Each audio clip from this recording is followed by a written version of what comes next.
waxaan ku faraxsanahay in arrimaha bulshada hadda ay nagala shaqeynayaan oo dib loo xoojin doono isdhexgalkii Soomaaliya iyo Talyaani ka dhexeeyay waxaana runtii u mahadcelinaynaa safiirka hadda joogo waxyaalo badan ayaa Soomaaliya iyo Talyaani ay wadaagaan waan soo dhaweynaynaa waxaa kaloo u mahadcelinayaa una hambalyeelayaa wasaaradda arrimaha dibadda oo ayadana ku guuleysatay inay ka mid noqoto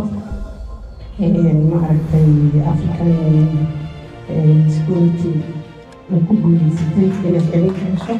waxaan jeclaystay inaan ku hadlo laba luqad Soomaali, Talyaani iyo Soomaali si saaxiibadeena inay u fahmaan.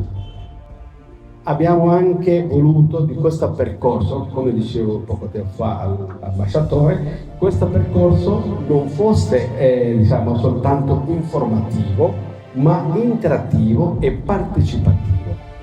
waxaan rabnay inaan barnaamijkan uusan noqonin mid oo macluumaad kaliya bixiya oo gudbiya balse u noqdo mid wada shaqayn ku dhisan.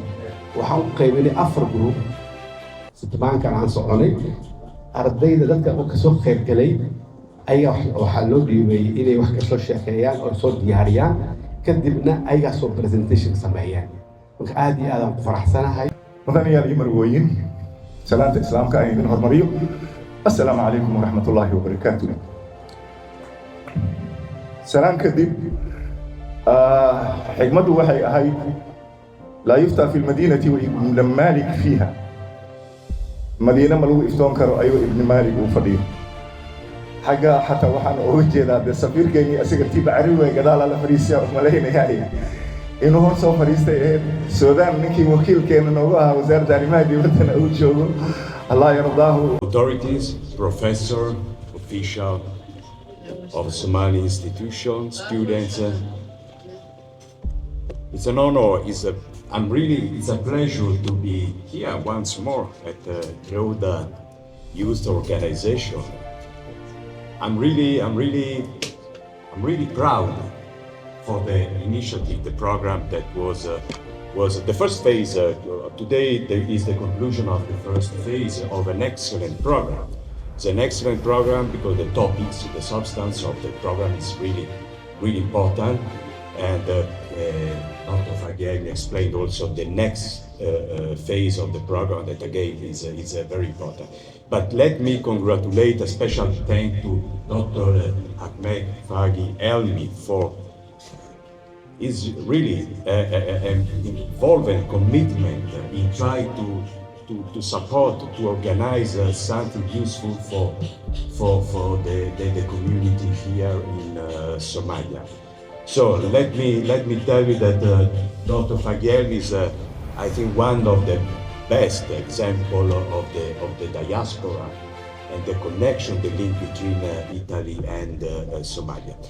But of course, we cannot do everything without the support of an organization, of a person like Dr. Fagielli, that are really ambassador of the friendship between our two countries. So I'm really grateful of that. Rauda organization is almost an extension of the Italian embassy because apart from this program,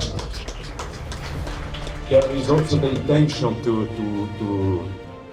promote other collaboration in providing services or maybe to organize also events related to culture. Well, it's a beautiful location. Is in the city of Mogadishu.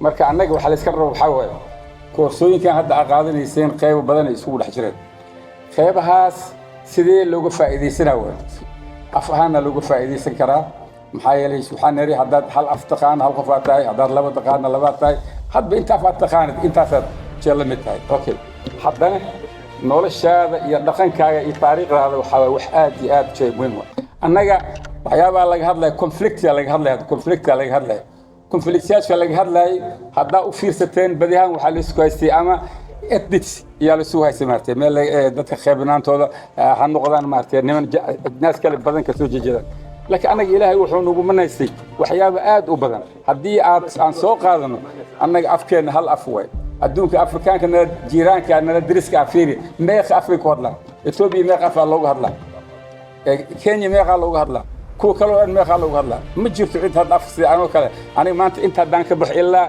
xuduudda ugu dambeysay inaan tago ma turjumaan u baahnahay ما وما بعد محايلي أف الصومالية أفكاس وحاول أفلس وأفقرنايو إلى هي تاسو نسي ناس وأفقرنا مدة كله وحاول ما قدينا كجفت دون كان نوهر أرسل أفريقيا لك سوق بسده ما قدينا إثيوبيا ما غيلين كينيا ما غيلين يوغندا ما غيلين ولو فيرس أنا محلنا هالدين هالبحالهم قدرنا مرك حضرني وحضرني محاسو هاي سؤال سويدين هو that is the critical thinking وحاول إن ليس سويدي ولا فريسة بل كان نصيب كل أولها وحوي وحماشي فري دليرة وبدتين وقول كي طلبات دل كان وحولي هي طلبات وحوي دليرة لو تلمامة دليرة إنكي هايست الدون كمان تعصى هايست يوروب ما أنت معاه هايست يوروب وحيل عبادة ين شغال يا رب لأنه ودقوا بين إيمان ملها وحي كبقى إيران كبقى كي وبطلبوا له ما أنت ورشة وحكي شقي مال أنت ورشة ولا حرة أنت ورشة ولا حرة مركب وحوي سيدي لو فائدة فكرة وسووا فائدة سنة سوا marka aniga waxaan leeyahay maartay duruustii aad qaadateen inaad ka faa'iideysataan dhaqankiina aad barataan afkiina xoojiya laana waxa way afkaad marka taqaanad waxba aad taqaanaa diinta dhaqankaaga caadooyinkaaga aniga aad waan u farxay markaan arkay Axmed Faki intuu isku keenay shirweynihii Soomaali diaspora qabanay intana wasiir way isku keenay weeyna marka garanay waxay daneynayaan And was a great opportunity for us to meet you and to assess also your capacity. And we were very happy to work with you. And we are happy also to work with Rauda, of course, and Ahmed in particular, because it was a wonderful organization and we were very, very, very happy. Just want to add thank you to all of you, and as I already said to the students, I think that maybe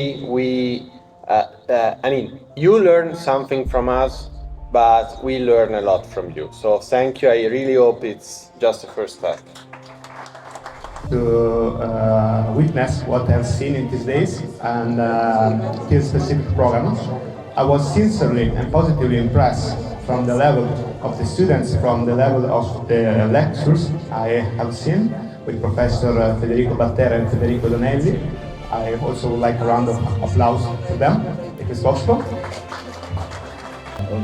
Capacity building kan meesha lagu sameeyana dhalinyarada ka faa'iiday kulle waa annaga asad noo soo noqonayo dawladda iyo shacabka Soomaaliyeed ka faa'iiday haddii ajaanib wax siiyeen iyo haddii Soomaali ay wax bareen dhalinyarada wax bartay markaa iyo xaaladan iyo ciwaanada ay barteen soo jiidasho gaar ah noo leedahay anaga xaaladaha aan ku jirnaa alxamdulillah mid afar competency waaye afar xirfadood qof kasta loogu baahan yahay mid waxa waaye personal competence qof kasta oo idin ka mid ah wuxuu u baahan yahay inuu karti shakhsiyadeed yeesho waxa ka mid ah naftiisa sida uu dhisi lahaa caafimaad ahaan jirar ahaan meesha ay ka bilaabanayso competenceska meelahaas ka mid ah waxaa ka mid ah competenceska lidinkaga baahan yahay inaad barataan oo trainada hadda aad qaadateen qayb ka noqonayo sida wax u baran lahaydeen sida wax loo barto naftirkeedu waxay u baahan tahay skill